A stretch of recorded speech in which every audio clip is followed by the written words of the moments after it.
a handicap parking space. I think someone not being capable to do something.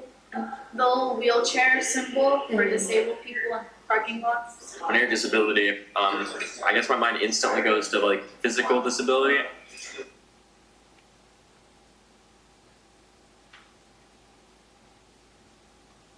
I think it's something taught because when you're a little kid and you see something, like, you're gonna ask. And so, when you're a kid, you're curious and you wanna know, but when people start to shut you down, saying like, you can't ask these questions, then you just think that you separate yourself. We grow up and we're obviously not used to certain things because we can't experience everything in life. And we're also taught to be kind of unsure about things that we're not familiar with. And that's just, like, if you don't know someone, you don't talk to them.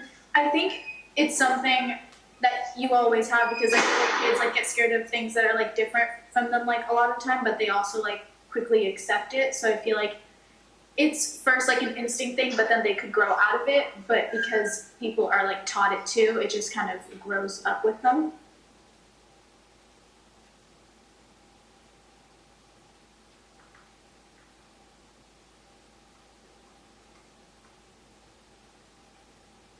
We like to help you learn about us as blind people and how we do day-to-day things. But we do things just as normally as you do. I mean, think about it.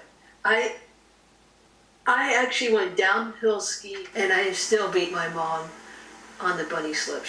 I passed her like twice, and that was pretty fun. I really feel that I wish that more people would open up their heart to be able to at least understand that everyone deserves a chance. Here I come home, I said, hey Mom, I want to learn how to, I want to be in a band, I want to learn how to play an instrument, you know?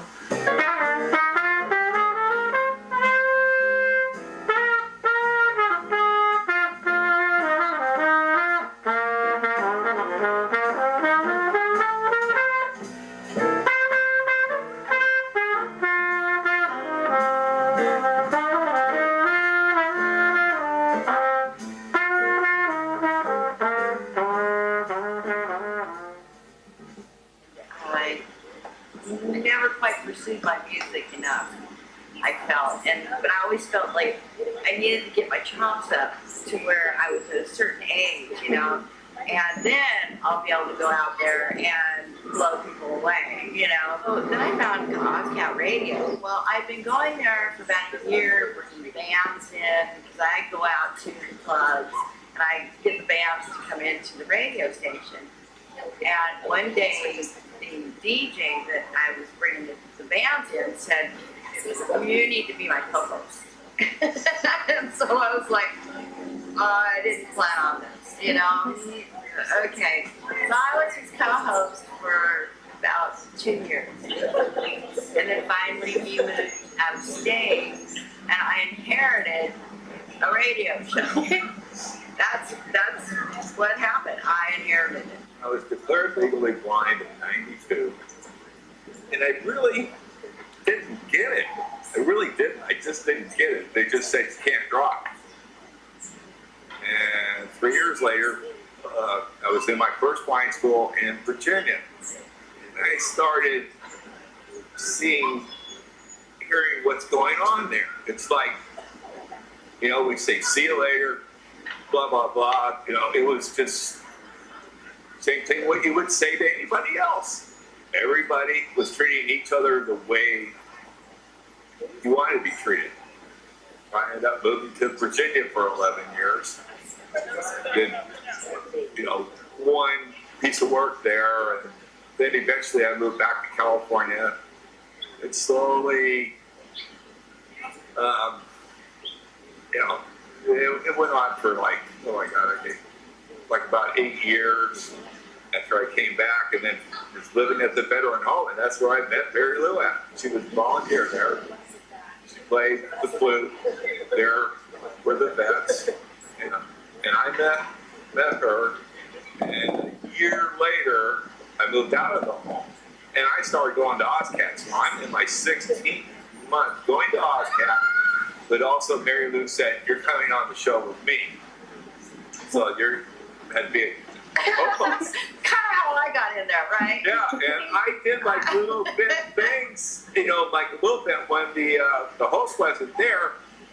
She said, "You're coming on the show." So I met Jayla years ago and heard her playing the trumpet, and I thought, well, she's probably a little bit beyond my playing ability. She's really a jazz player, and I don't play jazz. And good musicians. Jazz is something that's underappreciated. One of the most challenging, I would say, forms of music.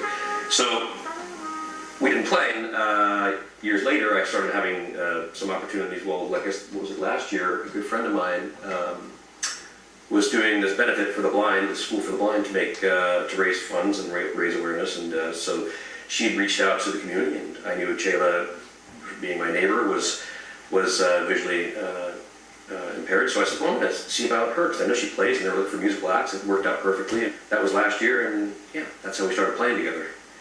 And then we formed Simpatico. Now, she's very good at observing a lot of things. She's got an ear that's so acute, she can hear anything.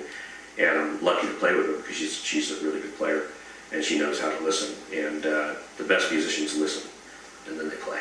We just did this number that we played a bunch of times a different way, and I was just like, well, let's try it this way. And I did it really subtle, and she was just so in there. And it kind of just, you know, I was kind of like shell shocked when we got done. I was like celebratory.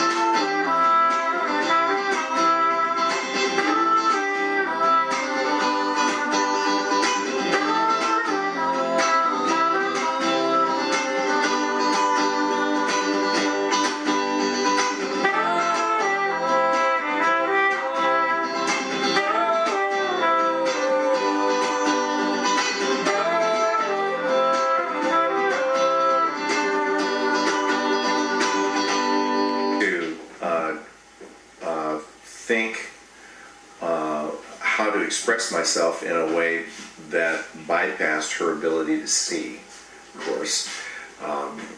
So I had to be somewhat more descriptive and precise in how I, instructed her as to how to play.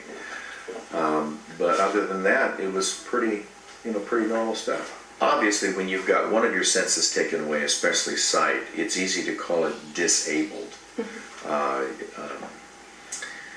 It may be an unfortunate word, but I would call that situation challenged, because they have to work extra hard to make up for it. Music in general helps me, think about life in a positive way. It makes me smile, makes me very, very happy to make other people happy.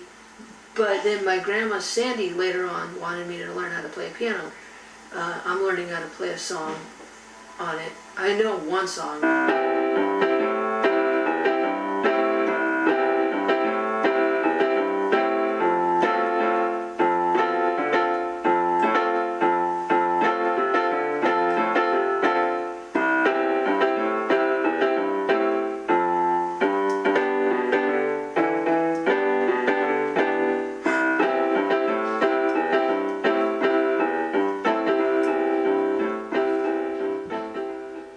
Music has really helped me.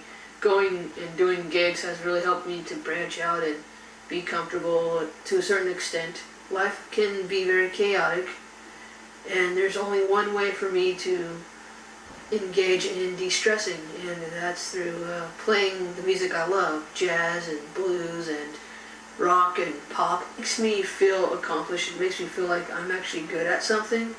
It makes me feel like I've got a connection with people, and that I can actually express how I feel, and it makes me feel calm.